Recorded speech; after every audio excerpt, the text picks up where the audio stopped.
Monsieur Dussert, mes félicitations. Vendredi après-midi, la Légion d'honneur vous a été remise. Au nom de l'ensemble de notre conseil d'administration, je vous en félicite.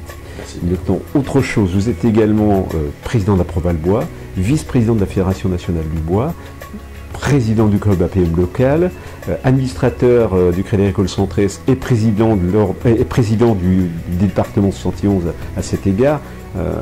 Une petite question au niveau de l'organisation. Aujourd'hui, la filière bois, est-ce que vous pouvez nous expliquer comment elle fonctionne, comment elle est organisée? Ce qui est intéressant, on était en Bourgogne un peu des pionniers en la matière, où on a créé une interprofession qui s'appelle la Proval-Bois. Donc cette interprofession, elle regroupe l'ensemble des acteurs de la filière. Et en fait, cette interprofession, elle a pour but deux choses principales. La première, c'est de permettre à ces différents membres d'échanger entre eux. Puis la deuxième fonction de la Proval-Bois, c'est d'être l'interface entre les pouvoirs publics, État, région et la filière. On a signé avec l'État et la région ce qu'on appelle un contrat de progrès qui permet de définir sur une période de 3 ans un petit peu la stratégie de la filière bois et en tout cas l'accompagnement que la région ou l'État peuvent donner au développement de cette filière. Donc c'est quand même quelque chose de très intéressant. On n'a pas parlé du plus important, vous êtes également PDG du groupe Dussert.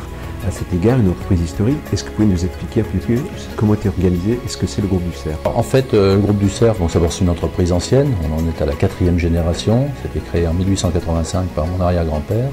La première activité, c'est l'exploitation forestière et la scierie, avec trois sites de production. Donc le site principal qui est ici à Vendée-Charolles, un site en Haute-Saône, une scierie qu'on a rachetée il y a 4 ou 5 ans maintenant, qui s'appelle la scierie Lucot. Et puis un site de production dans la Nièvre, près de Châtillon-en-Bazois, où on fait du séchage et de la transformation du bois. Et la deuxième activité, c'est une activité de deuxième transformation. Donc la société s'appelle les Bois Profilés. Alors c'est 150 personnes et puis 30 millions d'euros de chiffre d'affaires à peu près. On exporte un peu plus de 50% maintenant de notre chiffre d'affaires. Aujourd'hui, dans toutes les professions, on parle de R&D et d'innovation. Dans le bois, c'est possible? Il existe quelque chose?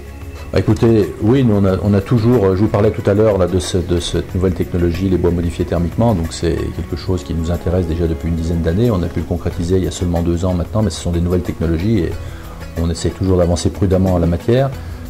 Par contre, il y a toujours des produits d'innovation. Il faut savoir qu'aujourd'hui, notamment dans le domaine du bois construction, il y a beaucoup de choses qui évoluent. Les réglementations thermiques sont en train d'évoluer aussi avec des exigences de plus en plus importantes.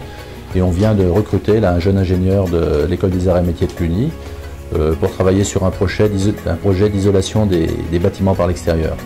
Donc on développe ça. Il y a un marché qui est assez colossal. On estime le besoin à 400 000 logements en France par an pendant 10 ans. On dit que le bois est le plus vieux matériau d'avenir.